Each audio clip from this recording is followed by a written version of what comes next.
সুপ্রিয় দর্শক, চ্যানেল লাইভে আপনাদেরকে স্বাগত জানাচ্ছি। আমি আছি এখন নোয়াখালী সুবর্ণচর উপজেলার চরজুবলি ইউনিয়নের পাংখার বাজারে। দরজায় কড়া নাড়ছে মুসলমানদের সবচেয়ে বড় উৎসব ঈদুল আজহা। ঈদুল আজহাকে ঘিরে আল্লাহকে খুশি করার জন্য, রাজি খুশি করানোর জন্য বিভিন্ন শ্রেণী পেশার মানুষ এসেছেন এই কোরবানির হাটে গরু কেনার জন্য। আমরা আপনাদেরকে এই গরু বাজারটি দেখাতে চাই, গরু বাজারে কেমন গরু উঠেছে সেটি দেখাতে চাই, গরুর হাসিল কেমন এবং ক্রেতা বিক্রেতা কি বলছেন সেটি আপনাদেরকে দেখাতে চাই।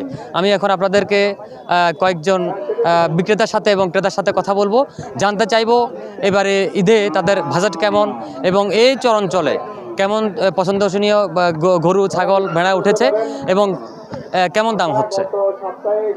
দর্শক, আমরা একজন ক্রেতার সাথে কথা বলতে চাই যে এই বাজারে গরু কেমন গরু উঠেছে, তার বাজেট কেমন, এই বাজারে এসে কেমন লাগছে। আমাদের এখানে শত হাজার গরু উঠছে, প্লাস আমি অলরেডি আমাদের ফ্যামিলির জন্য দুইটা অলরেডি কিনে ফেলেছি, এই দুইটা আর একটা কিনবো এবং সর্বনিম্ন মূল্যে গরু রেট পাইতেছি। প্লাস হাসিল, আমরা এর আগে গরু কিনতাম, হাসিল দিতাম আমরা 2000-3000 এভাবে। এই বছর আমাদের 300 টাকা হাসিলে আমরা গরু ক্রয় করতে পারতেছি। প্রতি বুধবার যেন হাট কন্টিনিউ রাখে, সবার কাছে দাবি আমরা এখান থেকে যেন গরু কিনতে পারি, কোনো দূরে কোথাও যেন যাওয়া না লাগে এবং আমরা খুশি সবাই। এবছর আমরা হাতের নাগালে আমরা গরু পাইতেছি, যার যে বাজার সে অনুযায়ী গরু কিনতে পারতেছে, কোনো সমস্যা নাই। বাজার কমিটি অত্যন্ত যত্ন সহকারে ব্যাপারী হইতে কাস্টমার হইতে পরিচালনা করতেছে। কেমন গরু উঠেছে, কেমন লাগছে, তিনি ক্রয় করেছেন কিনা, দাম কেমন, আমরা এখন জানতে চাইবো। গরুর দাম আছে লাগানোর বাইরে, মোটামুটি কেনার মতো সুযোগ সুবিধা আছে, গৃহস্থ আছে, বিক্রেতা আছে, কিনে আছে, কোনো সমস্যা নাই। আমরা কিনতে পারেন, আমিও কিনবেলা আসছি, দেখতেছি কত আল্লাহ দিয়ে কিনতে পারি ইনশাল্লাহ। দর্শক, আমরা এখন কথা বলবো এই বাজারের যিনি ইজারাদার তহিদুল ইসলামের সাথে। আমরা জানতে চাইবো এই বাজারে তিনি ইজারা নিয়েছেন, কেমন চলছে গরু এবং হাসিল কত করে নিচ্ছেন, এই বিষয়ে জানতে চাইবো। পুরনো এবং প্রায় 150 বছর পুরনো একটি ঐতিহ্যময়ী বাজার।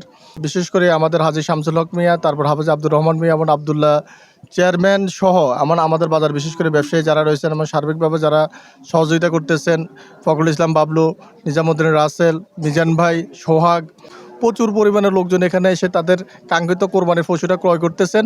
তার একটাই কারণ, সেটা হলো আমাদের এখানে যাতায়াত ব্যবস্থাটা অনেক ভালো এবং আমাদের দক্ষ পরিচালনা কমিটি রয়েছেন। এবং বিশেষ করে আমাদের গরুর বাজারের যেটা অন্যান্য হাটগুলোতে কোরবানির উপলক্ষে 1000, 2000, 5000 টাকা পর্যন্ত হাসিল নেই। আমরা কিন্তু ক্রেতা সাধারণের কথা চিন্তা করে আমরা বাজার কমিটির সিদ্ধান্তক্রমে আমরা মাত্র হাসিল যত লক্ষ টাকার গরু হোক না কেন, প্রতি গরুর হাসিল মাত্র 300 টাকা রেখেছি, ব্যাপারীদের জন্য 200 টাকা রেখেছি এবং ছাগল মাত্র 50 টাকা রেখেছি। দক্ষিণ অঞ্চলে প্রচুর পরিমাণে চরাঞ্চল রয়েছে, এখান থেকে লোকজন এখানে নিরাপদে গরু ক্রয় এবং বিক্রি করতে আসে।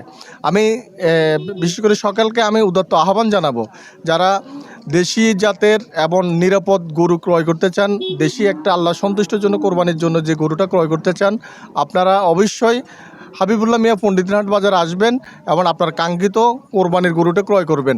কারণ এখানে আপনাদের জন্য সার্বিক সহযোগিতা আমরা রাখছি এবং আপনাদের নিরাপত্তা, সার্বিক সহযোগিতা এবং পরিবহন ব্যবস্থা সহ এবং থাকা খাওয়া সহ সকল সুযোগ সুবিধা আমরা রেখেছি।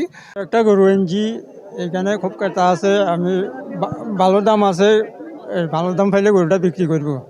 এগুলো তো আর দেশীয় খামারের ভিতরে রাখছি, এটি দিয়ে তখন এগুলো লালন পালন করে দেশি ঘাস খাবায়, খাদ্য খাবায়, এগুলার লালন পালন করে কখন বিক্রি করতে মানছি।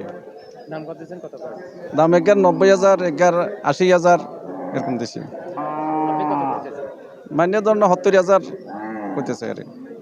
দর্শক, আপনারা দেখলেন যে গরু বাজারের ক্রেতা বিক্রেতাদের মতামত, যারা ইজারাদারের মতামত আমরা দেখানোর চেষ্টা করেছি নোয়াখালী সুবর্ণচর উপজেলার গরু বাজারের দৃশ্য। আপনাদেরকে যদি আরেকটু জানিয়ে রাখি যে আমাদের সুবর্ণচর উপজেলার পানি সম্পদ কর্মকর্তা জনাব ফখরুল ইসলাম সাহেব জানিয়েছেন, প্রতি বছর এই সুবর্ণচর উপজেলায় কোরবানির গরুর চাহিদা 12 থেকে 13,000। হাটে বাজারে অলরেডি গরু বাজার শুরু হয়েছে, এর মধ্যে ক্রেতা বিক্রেতারা কিনতে শুরু করেছেন। Mohammad Imamuddin Suman, channel S, Subarnachar, Noakhali.